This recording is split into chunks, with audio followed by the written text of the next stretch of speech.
Welcome to LOA Today. Walt Thiessen and DarkDryDrew here. Today is Thursday, January the 24th, 2019.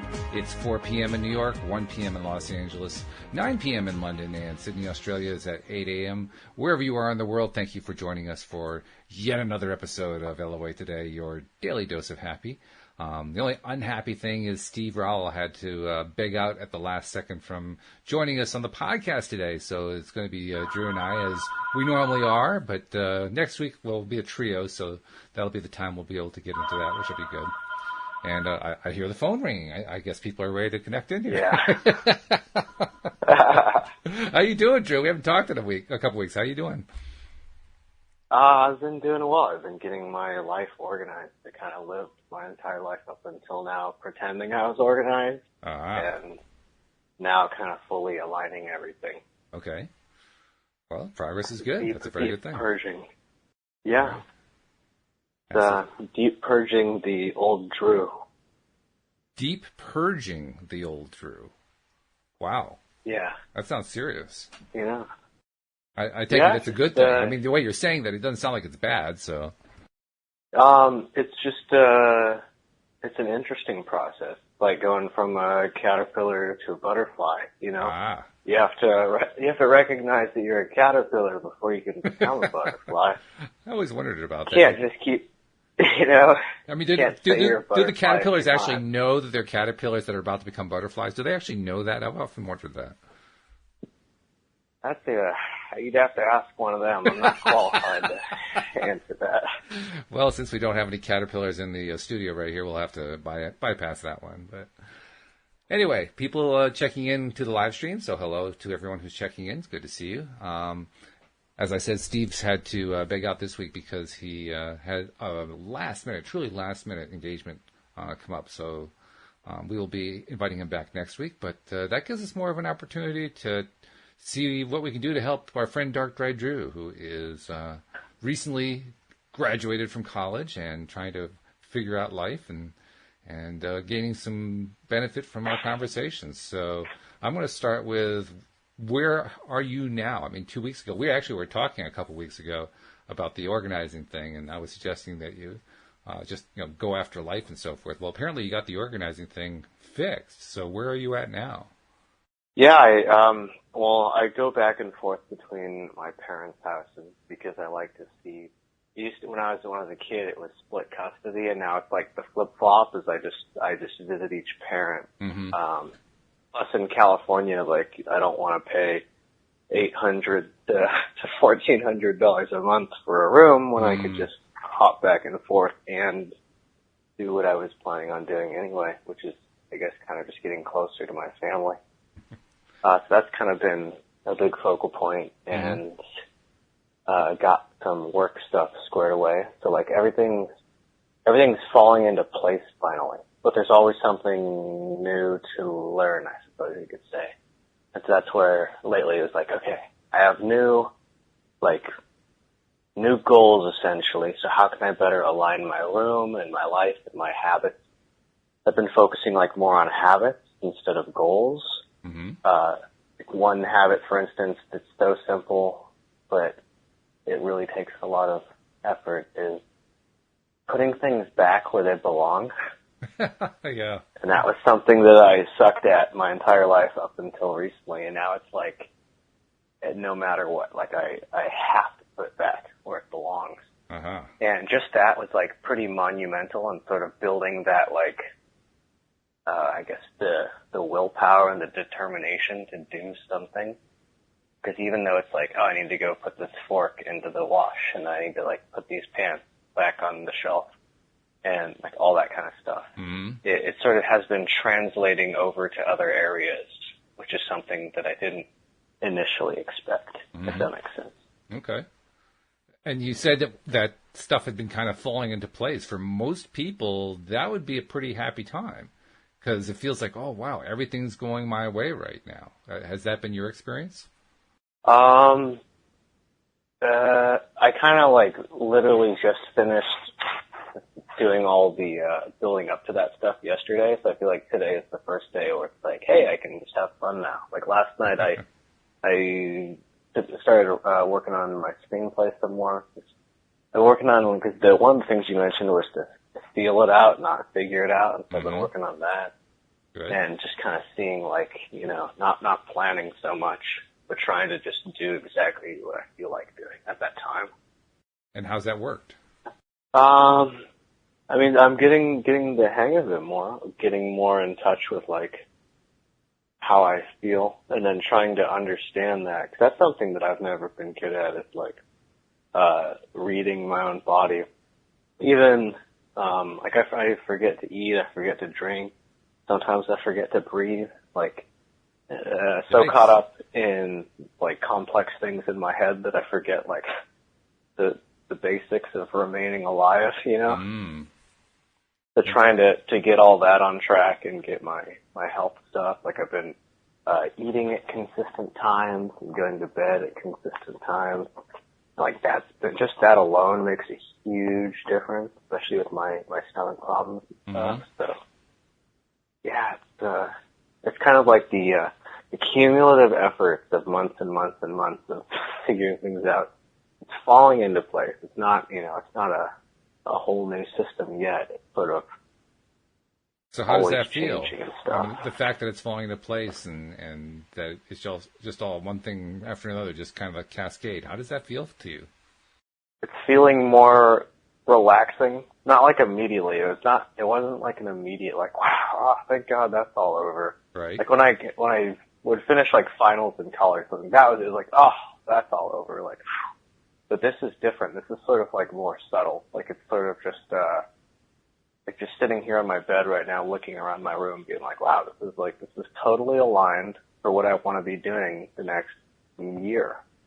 And so that's like an exciting feeling. It's sort of like things to look forward to. Very good. Just an appreciation. So. Oh, that's excellent. Yeah. In fact, we've got some members of the live stream audience who are sending along their congratulations as well. Jeffrey was saying that, well, first of all, Jeffrey wanted to point out we're all learning to be responsible adults, which is true. I think that's kind of like an ongoing thing we all go through. And then Sarah said, you sound so much more positive in your voice, talking to you, Drew, your tone when talking, and that she wants to let you know that she's sending you healing and positive vibes. So people are hearing it. They're hearing your voice. How about that? Yeah. Yeah, I appreciate that. I mean, it's been a journey. I'm sure even I listened to my comedy album, which was in June, and it was a little bit sad because you could like hear it in my voice that I was still in a dark place. Like, despite the album still going how I planned it to, but just in my voice, sort of the vibe that came with that was like this place of sorrow, and a lot of that I've gotten past. So, yeah, I appreciate that. Well, you got to be careful, because if you continue on this path, you're going to have to change your nickname. I mean, I know it won't be DarkDryDrew. You'll have to be like Light Dry Drew or something like that. I mean, it won't be dark anymore. It has occurred to me that I'm like, wow, what happens if it's sort of, the name has always been kind of tongue in cheek in that regard, in that I do sort of have these, like, this really dark brooding side and then this sort of like hyper optimistic side. And like they work together, but not always, And it's kind of like the good devil and the angel, or what are the angel and the devil or whatever on the shoulders. On each shoulder, right. Or like that. Yeah. Movie that was from. That kind of like that, except it's in my head. Right. And so sort of the constant struggle of each side. Well, it sounds like DarkDryDrew things. It sounds like the devil's side has kind of gotten muzzled a little bit. Like he's not talking anymore. The angel's doing all the talking. I'd have to. I'm not sure yet. That's a really interesting thing to think about. What makes you not sure? I'd say I haven't, because I talked to my mom about this. So some people because I run dialogue in my head. So each of those moods has their unique voice in my head. And it's not like, like I hear voices when I'm walking around. Like, it's not a schizophrenic kind of thing or something like that. It's different from that. It's like an internal voices. And some people apparently don't have that, which I thought was really strange, because that's sort of how I've always been able to think about things and to process things. With visual images and then these different, like, versions of myself talking. Mm-hmm. And at least lately it's been calmed down more. It seems like maybe that all of the sides have kind of, joined forces rather than being kind of at ends, you know? Like, Sure. Like they're sort of on the same track now. Like, okay, we all get it, you know? Well, that's kind of similar to what I experienced from doing mirror exercises, where you talk in the mirror and praise yourself and give yourself all kinds of positive input and so forth. After about my first 30 days of doing that, not only had those negative dialogues gone away, but my head had actually gone silent inside. It was nice. It was pleasant, a nice pleasant change, but it was also a little bit weird because, wow, everything's quiet all of a sudden. Yeah, I have been doing the mirror exercises. Oh, you have? I considered that might have been, How long have you been doing them now?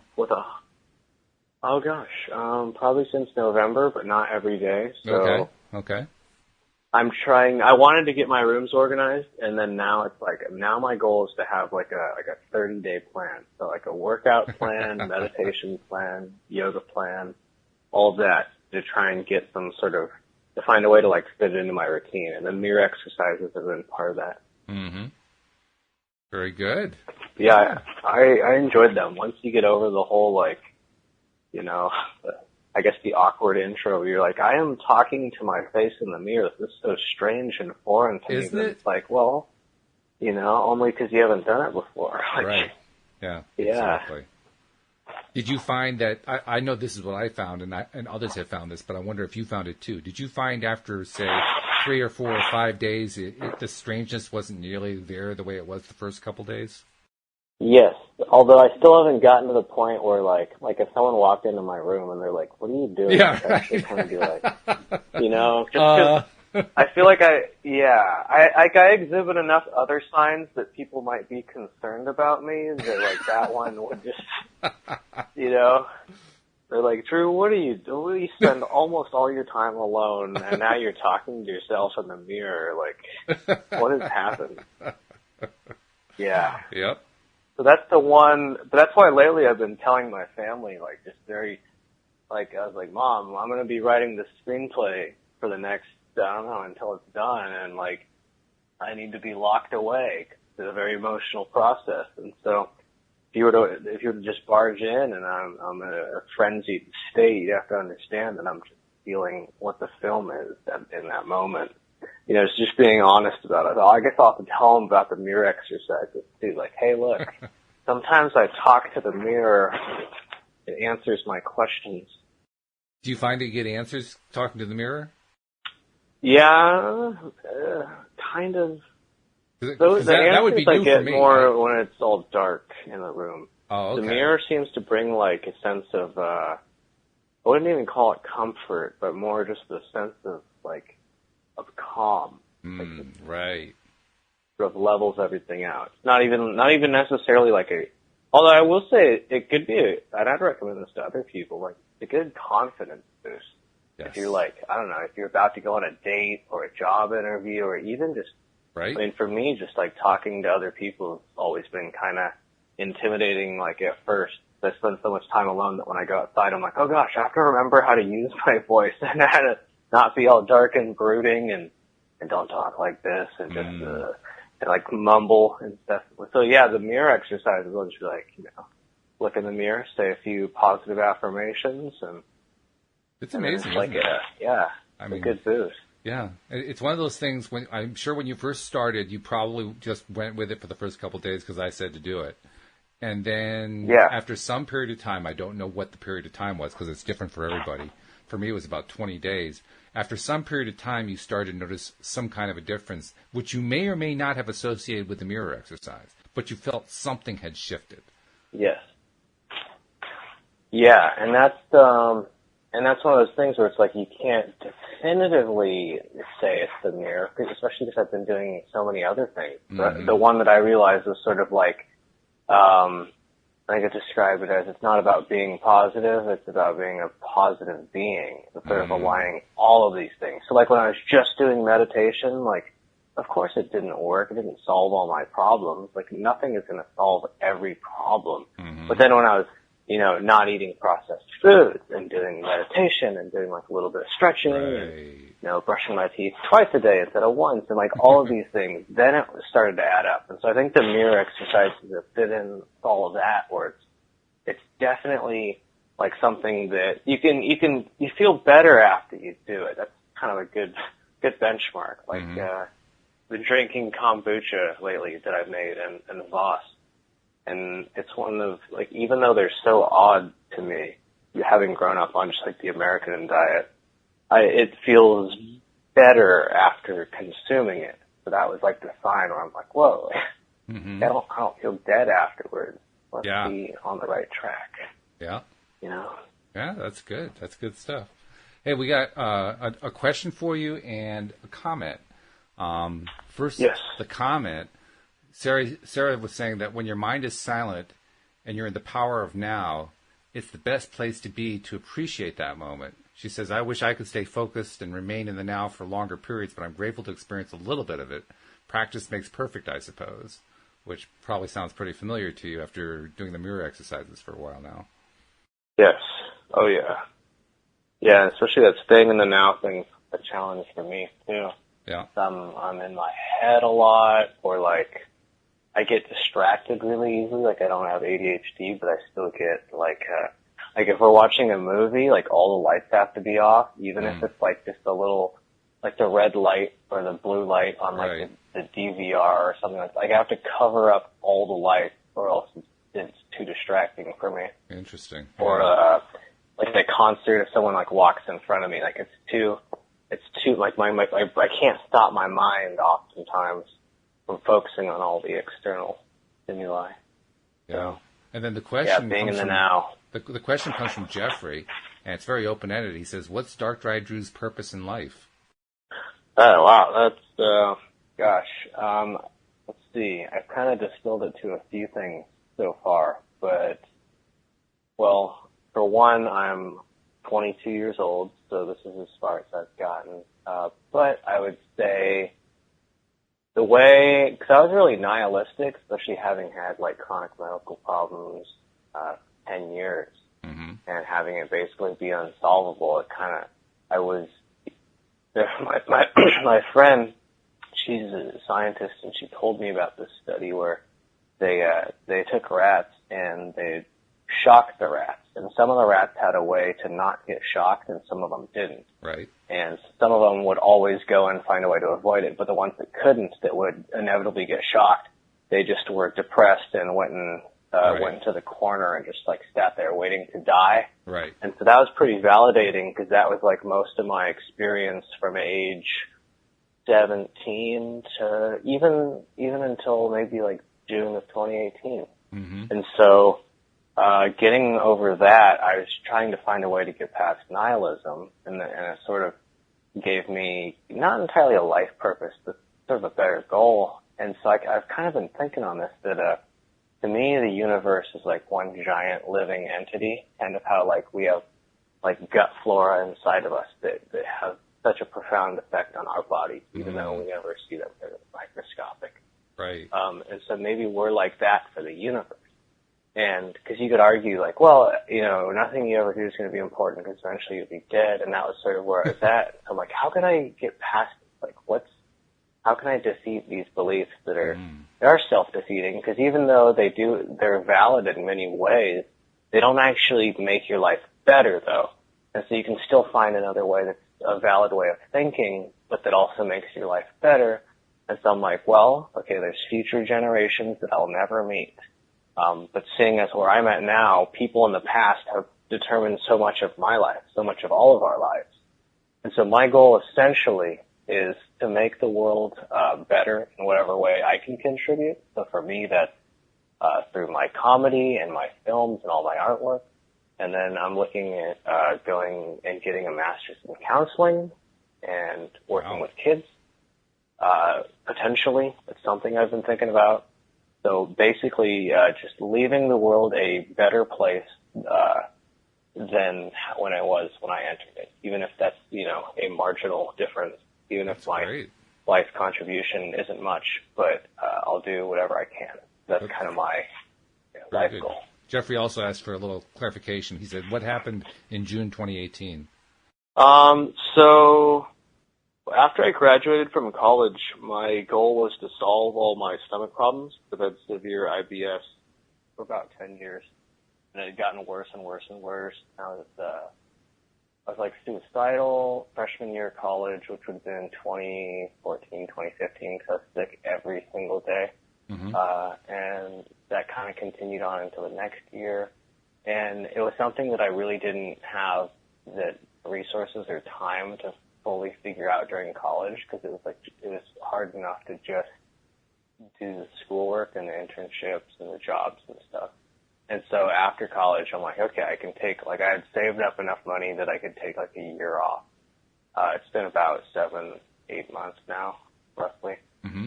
And so June was the point where I graduated, I'm ready for a new goal. And so the new goal was to solve my health stuff.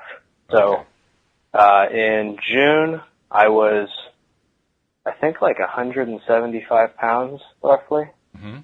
And I was eating carne asada fries, Little Caesars, Rock Stars, all that kind of stuff. The standard American hood rat diet. My sleep schedule non-existent basically ever since high school with all the AP classes that I had. I've sort of never been able to have a sleep schedule, and it sort of worked in a lot of ways because I don't have bipolar, but I have sort of the mood disorders that they described, although I've gotten rid of a lot of those symptoms through dietary change. But sort of manic outbursts where I could, I'd be kind of dead the whole day, but then I'd have 3 hours where I cranked out I remember on one night I wrote 30 pages of jokes. And when you're talking about one-liner jokes, that's an ungodly amount. And so I'd have those outbursts where I wouldn't write anything for a month. Mm-hmm. And then I'd literally come up with 5 minutes of solid material in a 3-hour time period. So there's all that. And so there are all these different kind of aspects that played in. And then, so June finally of this, the first changes I made were huge dietary ones. Basically now I don't do gluten. I quit, I was drinking every night. I don't drink anymore. Good for you. No, yeah, and that was a good one. I smoke because it helps with the stomach problems, but not every day, because I saw what happens when I was doing it every day, and it's nope, this is not for me. So if I get really sick, I'll do it. But otherwise, I'm pretty, now, to think about my diet then of freaking fast food and all this other junk, and now I'm doing just water with lemon, and then I made my own kombucha and my own Voss, which are fermented beverages. I'm 135 pounds roughly, so I've lost 40 pounds, 50 pounds in total. After I was 175, but a year prior to that I was 185. Yeah, so 50. Okay. So 50 pounds in total, which I'm 5'6", so that's a lot. Mm-hmm. I feel like a ninja compared to then. I'm a lot. Although I'm at the point now where if I forget to eat one meal because I'm on this really kind of, sort of archaic diet in a lot of ways, really just meat, some fruits, some vegetables, water with lemon, and fermented beverages. If I forget to eat one meal, I'll lose 3 pounds. Wow. So now it's just sort of getting on track. I think a workout routine. My mom's you should look into protein powder, but I'd prefer to keep everything as natural and sustainable as possible. Mm-hmm, sure. So basically, the difference from June to now is I'm a different person. And I guess if you go on Bandcamp and you listen to the album, the Byproduct of Suffering by DarkDryDrew, you can hear it in my voice in certain parts in the album. Mm-hmm. The difference from then to now is it's outrageous. That's fantastic. It's so weird to look back. It feels like a decade of difference. Jeffrey says to say that's awesome, and Shelley says you sound like her son. So I guess her son's been going through kind of the same kind of thing you have, and I mean, that's just fabulous. That's amazing that you've been able to do that so well, especially when I remember when you and I first started talking just a few months ago, and your confidence level wasn't all that great at that point. I mean, you've just been making leaps and bounds. It's fantastic. It's just fabulous. Congratulations. Thank you. Yeah, I appreciate that. It's been, I mean, it took being, and that's the thing, cause I've met a lot more younger people with like stomach problems or autoimmune disease, stuff like that. It's more common now, and it's explainable for many different reasons, although we don't have to talk about that. But yeah, I mean, I'm sure your son's definitely gone through a lot of the same thing. I think a lot of people are going through this. And sort of the one advantage of like hardship is that it really speeds up the maturity process, which is good and bad. Because in a lot of ways, I mean, most of the people I connect with are like 50-year-olds plus, which is great. And they're like, man, I wish I was like you when I was your age. But then the problem is like it's harder to connect with people my own age that I very rarely meet someone my age where I'm like, wow, we're on the same page here, you know? So yeah, that's the new challenge, finding people my own age to connect with. But, well, that's something that Carlos and Alex and I talked about a few weeks back, and that's a pretty significant issue these days, it seems strange. I mean, especially to those of us who are, you know, baby boomers or you know, Gen X, Gen Y, people who didn't grow up with the technology like you guys did. We see you guys on the phones all the time, so it just seems strange to us that you wouldn't have those connections on one hand. But on the other hand, it makes total sense to us because there are many people who will say, well, if you're connecting over a smartphone, are you really connecting? And so from that point of view, it makes sense. I wanted to ask you about something. Yeah, exactly. Mike McEwen, Anne-Marie's husband, Anne-Marie does the Sunday podcast with me. He filled in one time, and we talked about mirror exercises, going back to that topic. And he's been doing them consistently ever since then and has been telling me numerous times how much progress he's made with it.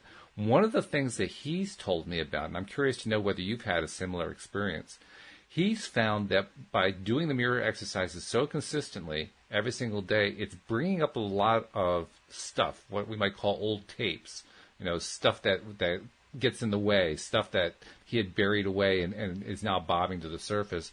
And so he's finding himself being faced with handling that stuff, handling it, and then getting it out of the way so he can keep going. And so it's been a very therapeutic experience, but nevertheless, it has been a little bit bumpy because he's had to experience that. Have you run into that same kind of thing? Are we talking like more emotional trauma or usually, like personality quirks that are negative? It could also be actual, you know, experiences that keep playing over and over again in your head, but all of it's going to have an emotional context to it. So yeah, emotional trauma, that's a good way of describing it. I don't think that I've gotten that from, or I would say potentially that maybe the mirror exercises inspire sort of introspective thinking. But for me, I wouldn't attribute that to the mirror exercises for me. And for me with IBS, like it's sort of like a life sentence to like the restroom. So, I mean, we're talking like 2 to 4 hours a day when it was bad of just being alone in the restroom. And then either I've always been introspective just even since I was a kid. Like I just enjoy thinking. So for me, a lot of those thoughts have always been there. And like I've just kind of perpetually been addressing things. And then some of them definitely are like way more challenging, like just sort of issues that no one can handle. Like, you know, death stuff, purpose kind of stuff, things like that, where it's like, there is no answer. There is nothing will satisfy you here. You have to create meaning that will put you in a state of peace so that you can continue doing things that are enjoyable. And you may find that even that gets addressed over time. You may find yourself finding ways to address that over time, so don't rule that one out just yet. But I understand what you mean. Yeah. So in regards to mirror, I would imagine that mirror exercises could definitely promote that. Especially because for most people, they're probably so go, especially nowadays, because there's so many things you can be doing and thinking about. Right. That like meditation or taking even just even 30 seconds to just stare in the mirror it's such a long time to be alone for most people that it probably would make them start thinking about things. Sure. For me, that's sort of where the dark side of my own life, that's where I feel most comfortable. And that was something I learned recently, was that like in the dark abyss is like where I've spent so much of my life that being happy for me is sort of a foreign feeling that's like somewhat new and not always there. And I don't even think that happiness necessarily is a goal for me. It's more of like purpose, and then the happiness kind of comes from that. So like when I'm writing the screenplays or when I'm helping other people, and it brings a sense of fulfillment, then the happiness kind of comes with that. But it's not like I'm seeking happiness, I guess.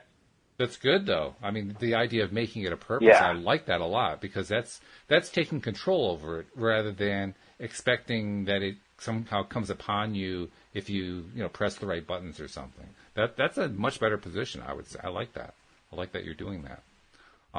And Jeffrey has another question. Yeah, that's big. Oh, yeah, sure. Jeffrey also wanted to follow up by asking he phrased it this way: what are his emotions about the future? I think what he means is, how do you feel about your future at this point? Ooh, gosh.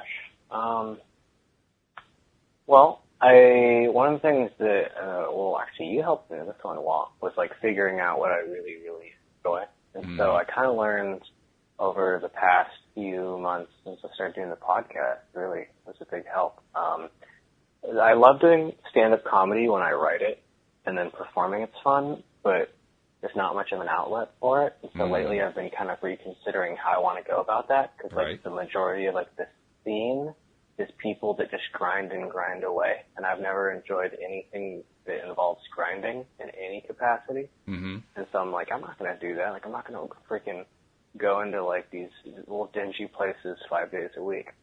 So sort of in regards to that pursuit, sort of mixed feelings. Screenwriting, I absolutely love it. I've like fallen more in love with it. With that, I'm super excited about. That's why I wanted to have my rooms organized, because if there's any sort of clutter or distractions, it's sort of like that sort of manifests in my mind in the same way. My mind's been cluttered and distracted, so trying to get that on track was a bit of a bear, but now that that's pretty much handled, I like have a clear mind. So that stuff I'm super excited about. Very good. And then sort of outside of that, the overall feelings, that'd be a tough one. Really good, and sort of still, I mean, there's still lots of like the way one of the things I finally learned, because I was in like I said, dark places a lot of my life, really. And then this past 6 months with like all these dietary changes was like very silly. Like just try cutting out one thing. And I'm sure a lot of you have already done this. But like, it's like, oh my gosh, you never realize how brutal it'll be to just cut out like caffeine. And then I was doing all of these things and then spending most of the time alone because my mom was at work. So I'd just be at home all day with my thoughts, and I wasn't feeling well. And so that's sort of the other thing is like with the IBS stuff, where it's not just me being alone with my thoughts in the restroom most of my life. It's also being sick and so and in pain. And so then like the thoughts are kind of distorted. So a lot of my life's been kind of like this, this dark. And that's sort of, even when I was a kid though, even before I had the medical problems, I was dark. I drew darks. Like my friend was like, yeah, dude, even when you're like a 5-year-old, you're drawing like skeletons and guns and all that kind of stuff. And, so. It's not terribly surprising because these things do generate and develop pretty early in our lives. But yeah, thanks for reminding people that that is common and you fit in perfectly in that sense. Two more things. Yeah. Jeffrey wanted to kind of summarize it. He says he's helping people now by being open and honest about who he is. So that's a compliment to you. You're sharing your story on the podcast, and that is a good thing. That's not always an easy thing to do. So, yeah, we got to give you some congratulations for that, too. Well done. And then Shelley wants to know... I appreciate that. Oh, absolutely. Shelley wants to know, what do you think about doing what you enjoy is choosing happiness? What do you think about doing what you enjoy is choosing happiness? What do you mean by that? I think she's asking, what do you think about the proposition that doing what you enjoy is choosing happiness? Yeah, as far as I can tell, that's how it's been working for me lately. And what Walt told me 2 weeks ago was because I'm like so much in my head that I'm always trying to figure it out, and like you're saying, like to feel it out. And so that's been helping me with that. Where like let's say in your like I want to write the screenplay, right? But I'm not always in the mood to write it. Yeah, so sure. Sometimes I just have to force myself to sit down because I know once I start, I'll enjoy it. But I kind of have to get over that wall. But then there's also like the time where I really like, it's like, no, like I need to just like go sit down and play video games for 2 hours and go to bed. Like today was long. And so that's the difference is feeling it out and being like, okay, like if I were to get over this mental, cause I always think of creativity as like this pipeline and every single day it's going to get clogged. And it's like the first 10 minutes you have to like just clear that. Or whatever, and not even just for creativity. Like that's the main thing that my kind of focal point is. So I think it definitely is choosing happiness, but like just being aware of when you think versus when you feel. Like, are you just thinking you want to do it, or do you actually feel it in your heart that you want to do it? Because like lately, I have written hardly any jokes. Like I write maybe 1 to 3 jokes a week, and I was trying to figure it out because there was a time where I was writing like 1 to 3 jokes a day, and I'm like, what the hell? Like, what has changed? And I was trying to figure that out because I'm like, is it just that I'm discouraged that there's no platform for me to perform, or is it that and sort of what I think that the answer is to some degree is that when I was in college, like freshman year and sophomore year, I had actually all 4 years, I had people to share my jokes with that had that sense of humor. It was friends freshman year. It was my girlfriend sophomore, junior year, and then we broke up, and so senior year it was my friends. But now back home, like my parents, they support me, but they don't have the same sense of humor.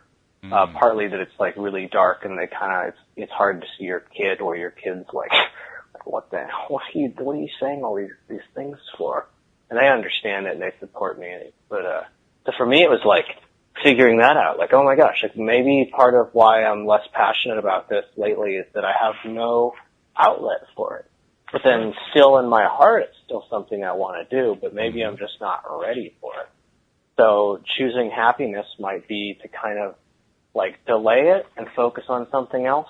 For me. So for me, I'm now focusing on the screenplay, which also has been on my mind for 2 years, but like I had to get my mind to a place where and this is, my screenplays are sort of me processing my life, which is something I only realized in the past few months.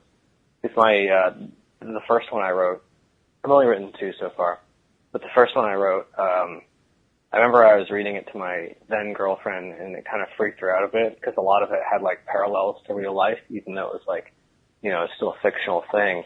And then I realized after I had broken up with her and all this other stuff that like the screenplay sort of predicted a lot of my life. Like it sort of was, my brain was not caught up with my heart, and my heart was in the screenplay. And so then when my brain read the screenplay, it was like, oh my God, we'd known this for months. It's just that now we're caught up. And so I kind of had the same feeling where I'm like, okay, I'm going to get my life and my mind and my heart all kind of on the same page. And that's where I'm like finally at. And so I finally feel like ready to write this screenplay. And I think it's sort of going to be me processing these past several years. So choosing happiness there's a difference between thinking about it and feeling it. And so hopefully those examples kind of, sure. And you can apply that to if you're working out, doing exercise, it still works the same way. Or if you're like working on your career, it's the same thing. Where it's like, well, do you think or like with values? Because I have a bunch of friends that are straight from undergrad to grad school. They want to be doctors, and it's like, have you ever thought that you don't enjoy this? And they don't even think about it. They're so focused on the work they never even realize that they don't actually enjoy it, and they're miserable all the time. So yeah. So it's sussing out those things. Not easy. But. It's pretty important, though, isn't it? That's what I think you're discovering through all this. You've got to be connected to the heart, Because if you're not, anything that you end up doing, even if you can push yourself to do it for years on end, starts to become hollow and meaningless and pointless. And you say, why did I spend all my time doing this thing that I don't really love all that much? Whereas when you're following the heart, every single thing that you do in alignment with that thing that you love so much just takes on more energy. That's what's so cool about it. It just becomes a self-fulfilling, self-growing, self-energizing process. I agree, totally. Yeah. And it's sort of a weird, all this stuff can be kind of frustrating at times because, like, some cliche piece of advice will just all of a sudden make sense, where it's like, oh, the thing you've been looking for all along was inside you the whole time. And you're like, oh my God, that's literally every piece of advice that's been around for more than 100 years. It has all been true, but you have to, like, experience it before it makes sense. But now I know, like, if there's a piece of advice that's lasted more than 100 years, like, it's true. I just have to figure out how to experience it now. So you figure it stood the test of time. Yeah. Mm-hmm. Exactly. Yeah. Shelley wanted to share something with you. She says, I have digestive issues too, and drinking aloe vera is amazing for healing. So I don't know if you've ever messed with that, but she wanted to let you know that. I'll have to look. I have not heard of that before. Aloe vera. Okay. I'll need to look into that. Yeah. Yeah, 'cause for me lately it's been the thing I started with using bone broth, which you gotta. Well, also it's worth checking like was it grass fed or corn fed. There's like so many different. That's what's hard about stomach stuff. Is like there are so many things that can affect it. Like your sleep schedule affects it. The things you breathe in the air. Like are you exposed to lots of chemicals every day? Like there's so many things. Yeah, at least if you found the aloe vera works, that's dope. I'm gonna have to try that. Yeah, she's had a lot of experience apparently with that, and a lot of success, so that's definitely worth trying. Yeah. One thing that I've noted. Yeah, I'll write that down. Yeah, sure. One thing that I've noted about the following your heart when you're trying to deal with things like what you just described, trying to sort out foods. You know, which food do I need to go with? You know, should I do this? Should I do that? Should I look for this? When you start looking at food from a point of view of feeling happier and of feeling more loving toward yourself and more confident and all the stuff that goes with that, all the stuff that comes out of the mirror exercises primarily. When you start looking at stuff that way, I think you may not have seen it yet, but I think what you're going to start seeing is answers coming to you rather than you going to find the answers. So, for instance, when it comes to, should I go with this particular version of the food or that particular version, that will just be presented to you in a way that is most appropriate for where you are at that moment in time. The more that you're in that happy zone, it's just going to, like you were talking about at the beginning of the show, you talked about things falling in place. That's going to be the kind of thing that falls in place. And it's going to happen in times and in ways that kind of catch you off guard. But if you have like a little back end awareness, like the back of your head, you're kind of paying attention. Are there little serendipities and synchronicities like that happening? You'll start to notice them more. And the more that you start to notice that, I think what you'll find is you'll start changing your story. Like your story is still how you're dealing with stomach issues. I think eventually you're going to find yourself turning that into stomach health issues, not stomach issues, but stomach health, improvement in stomach, improvement in digestion. You're going to change the way you think and talk about it just because you stayed in that happy frame of mind as much as you possibly could. You're going to see a lot of stuff like that happening. That's very interesting, and that's funny you mention that, because I am finally getting to that point, and I'm trying not to become the like annoying person that tells everyone about their wonderful diet that saved their life. Right. So that's what happened at first. It was like, oh my God, like all of these changes finally made sense, and my friends like did not care about it at all. And I'm like, oh, like I need to not mention it. But yeah, that's how I'm looking at it. It's like you gotta align literally. Like if you really want to solve your problems, there's no single trick. Like it's every single thing you can do to make. Like for me, I got one of those hand grippers. And I have it in my car, so I'm strengthening my grip while I'm at a stop. Right. Things like that. Like every subtle little thing, it all adds up. Sort of like, in video games, you can get little boosts. And I remember in a few games, the boost would be like plus 1%. And I'm like, where would 1% ever actually help you in anything? 1% health or attack? That's so dumb. Like, that's not going to help. But then it made sense to me lately, where it's like, oh, well, if you get a plus 1% here and there and there and there, like your entire being as a whole becomes better. You might not, you know, like I'm 5'6", I'm never going to become a basketball player or something. But at the same time, like I can become, you know, a bit more agile. I can stretch more and kind of be a bit more, you know, this and that. And so, yeah, definitely every single little boost. Well, you're stretching yourself in many ways. I mean, you're not just stretching yourself physically, which is good. You're also stretching yourself emotionally and mentally, and in terms of your passion for life. All that's stretching out. And that's when you really live. By the way, I didn't want to overlook what Nasha said. Nasha was piling on with what Jeffrey said. She says it's very brave of him to come on the podcast and be so vocal, and this shows how open he is to change. Awesome. So you have another fan there.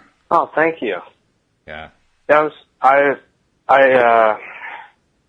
something when I was younger, it wasn't really appreciated, being open, and that was always really hard for me. So I've always been, I guess you could even say, honest to a fault, because when I was young, like I had no filter. Like I would just say what I thought, and that would just upset lots of people, especially because I always kind of had like controversial beliefs on a lot of things. I just look at things differently. And so I'm finally getting to a point where I realize that, especially now, because I've been helping students at the school my mom works at and some other stuff, and like seeing that when I open up, or even on the podcast, when I open up, it helps other people, because there's this huge kind of societal pressure that, like, you know, tries to get you to be a certain way, and so getting over that was hard, especially for me being like a weird introverted kid most of my life. But stand-up comedy did help a lot. I should give credit to that. Absolutely, I'm sure. When I did dark humor in Davis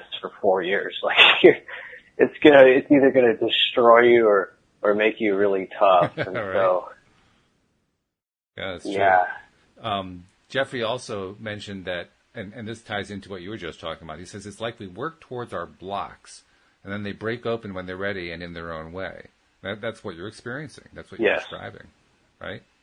Exactly. That's the beauty of being in that happy zone. Then when you're in the happy zone, stuff just falls apart. The stuff that needs to fall apart, not the stuff that you don't want to fall apart, but the stuff that's been getting in the way just kind of dissolves. It takes very little effort to get rid of it. Whereas when we're in that really bad place, when we're depressed or angry or fearful or frustrated or whatever, those blocks become monumentally huge boulders that just don't ever move. Yeah, exactly. Yeah, very, very big difference. And I think for me, I wouldn't even describe it necessarily as my happy place, but more as a place where I have the potential for happiness. Sure, so that's more fine. of a place of being content. I wouldn't want to give the idea that I'm happy all the time, or even most of the time, but more that I'm content, and like that I feel like I'm on the right path. Like that I feel that the direction I'm going is the right direction for me, and that it's the direction that I can have the most positive impact on my life and the lives of others. And so then, like, happiness for me kind of comes out of that, where I'm like, you know, when I was a kid, I didn't even like to do dishes or things like that. But now I'm like, around the house stuff, I'll like go out of my way to help my parents with weird tasks or whatever, just because like I want to make things better. And so for me, that was like the small step that it took to kind of, or like my sister went on a trip and I like gave her money for the trip. They used to be like really frugal and stingy. And so like just trying to do all those kind of things, like that has kind of helped get to the place where happiness can exist. I think you make a good point. I mean, I kind of use the word generically, but I could probably consider using different words. I mean, on the Abraham Hicks scale, it isn't even at the top. It's number 3. At the top, you have words like appreciation, which I think is perhaps a better word anyway. What we're going for is appreciating everything. When you appreciate everything, everything gets better.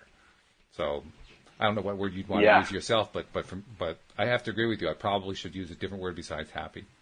At least for me, I from my experience, it's just that with, like I always try and, you could tell I'm pretty verbose and overly specific on things, but mostly just because I don't want to give an answer that might mislead potentially. And I'm not saying like that's what you're doing. It's more of, I guess it's more of just explaining what you mean by like when I explained optimistic nihilism to you, because like nihilism has a whole bunch of different meanings, and so that was something that I didn't realize, was that I have to like clarify specifically what I mean when I say this, because some people go, oh, nihilism's a rejection of everything, or it's just that everything's meaningless, or it's that you hate everyone. And I'm like, whoa, like, let me clarify, like, for me it's just this perpetual feeling of hopelessness and despair and kind of like, oh, things are bad, but then the optimistic side is this. Yeah, the same thing, I guess just like you said, clarifying, like, it's a place of appreciation. I really like that. Appreciation, definitely.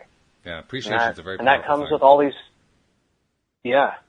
meditation and the mirror exercises and all of that. Like, it's definitely, I think, appreciation. I agree with you. Yeah, that's a good one. Yeah. Shelley said that I describe it as clicking. Things just click together, and you are on a great high in life. Yeah. Right? Yeah, that's that. And then I guess for me is that it doesn't always click necessarily like like some things will click all at once. Like, in fact, both the two big screenplays I've done, the first one and the one I'm on now, like, 'cause I thought about them for like 2 years, and then it all clicked. Like, most of the screenplay wrote itself in a single moment. That's nice. And then similarly, all of my health stuff's been in that way too lately, where it was like, oh my gosh, like I didn't realize that literally no one actually has any idea anything about stomach problems. Like, this is my own journey. And so, yeah, the way it clicks, I think clicking is definitely, there's probably just a bunch of different ways you could describe all this. Throw as many of them out, and you know, whatever kind of works for your life is like, yeah, whatever gives meaning to you, I suppose. Oh, by the way, Jeffrey, alluding to what you talked about earlier, how you want to be helpful to others of your own age in similar situations, he says you're a natural counselor. So that's a pretty high praise. Thank you. I appreciate that. That's my mom's a counselor, so I never really realized it until like a couple of years ago that like my entire life existence was like training to become a counselor, just because like being a counselor. So I've kind of been coming to terms with that, but I'm like, oh, maybe I should like help people. Well, he's followed up by saying, wow, actually that's.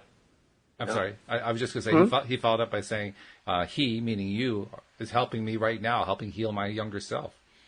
Oh, I appreciate hearing that. That's sort of how I think I look at a lot of what I say in that same kind of capacity, where I'm like when I try and help younger people or just anyone really, it's sort of like, how could I have made young Drew's life like less miserable? You know, not even necessarily better, but like less miserable. Like, that's the first start, is like less miserable. And then once you get past that, it's like, okay, how can we make it better now? Well, less miserable is better. Yeah. Anything that moves off of miserable has got to be better. Even if you're still in the negative zone, it's still better. That's true. You know? That's true. That's a good point. I guess it's all framing. It's framing, and it's relative to where you are. I mean, you could be in deep, deep, deep depression, and if you get up to anger, that's improvement. That's better. Yeah. Yeah, that's true. Yeah, that's a good way to look at it. I like that. That's right out of Abraham Hicks. I mean, Abraham has that 22-point scale. They take 22 points and assign emotional names, labels to each point on the scale, and they say, no matter where you are on the scale, if you want to get into a better place, just go like one or two steps above that. Look what's up, one or two steps up on the scale. So if you're at angry, look up, see what's up there. Maybe it's going to be frustration, or maybe it's going to be boredom or something like that. But just look for what you can get at that's kind of within reach, instead of going all the way up the scale. Well, that's what being better is all about. Yeah. It's just going for a little bit better, a little bit better, a little bit better, a little bit better. Yeah, that's it. That's a good. I think I don't remember if I mentioned it with you before or if it's someone else. But I've designed my own scale, at least it fits for me, of where like really from like. Yeah, the 10 is like this euphoric bliss, and 5 sort of like kind of a neutral feeling, and 4 is like depressed. Right. 3 is, a higher version of depressed. But at the bottom, when you're at, I think if you start the scale at 1, I was trying to describe this to someone, because 1 was the bleak feeling of nothingness. And it doesn't make any sense unless you've been there before. Because I was trying to explain it to this person, and they just did not get it at all. And I'm like, because they're like, what do you even mean by that? And I'm like, well, it's this, when you get, like, let's say 2 is like crushing despair, which is sort of like beyond depression. It's sort of this like a corset that's like crushing you from the outside. Or like all the walls are crushing you. Like it's like gravity has been heightened and it's coming from all directions, that kind of feeling.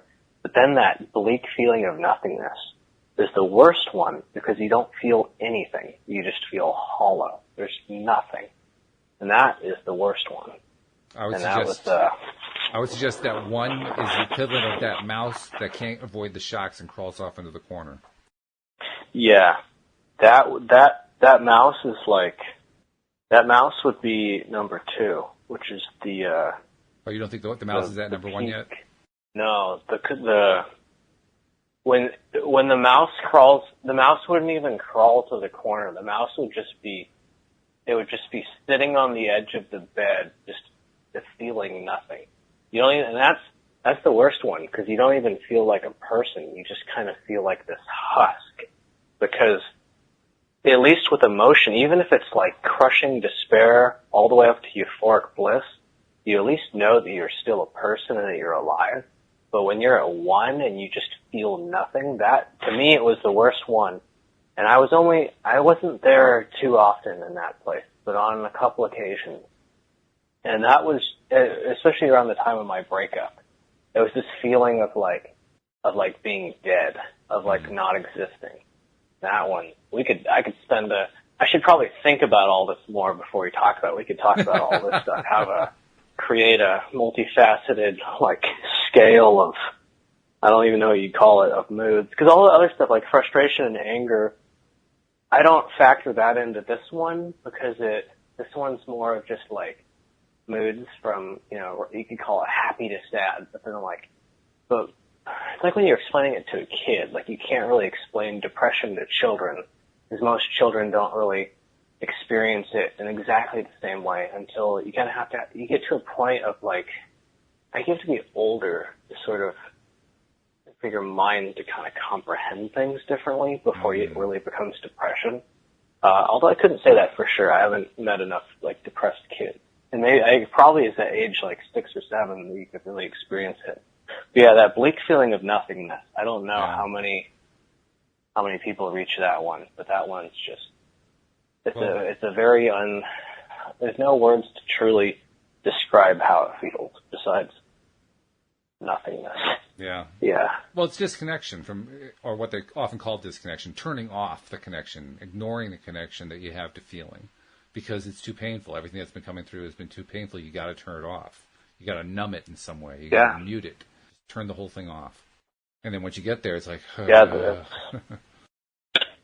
that sounds right. That's probably what it is, at least scientifically, And then getting out of there that's the weird thing. Is like I don't remember how I got out of that.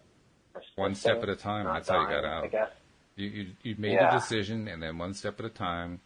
It didn't happen overnight, but you just took whatever steps you could take, and as you took more steps, more ideas came to you about more steps to take, and it just became a snowball, a momentum builder.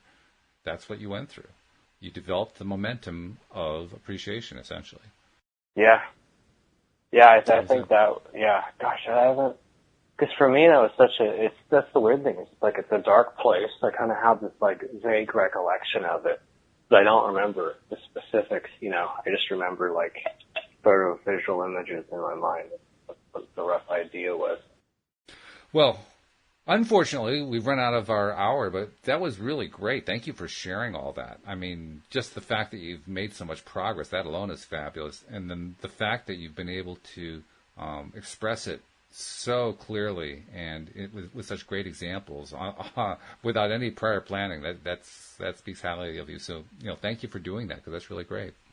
Oh, thank you. I appreciate it. I always enjoy it. Every podcast. There's always something new, and I learn more about me or you or, hopefully helping someone, and that's kind of Well, we're going to learn even more That's next why week. I show up. Absolutely, yeah. Well, that's why I show up too. And we're going to learn even more next week because 2 is going to become 3. So when Steve joins us, Steve is like a ball of energy. So I mean, it's going to lend a really interesting dynamic to our discussion. So I'm looking forward to it. But have a great week. I hope you continue to do the mirror exercises and do your other processes. And I can't wait to find out what you're going to be telling us next week. Yeah, I'm looking forward to it. All right. Yeah, I am too. Yep. We'll see you all next time. You're on LOA Today. Goodbye, everybody. See ya.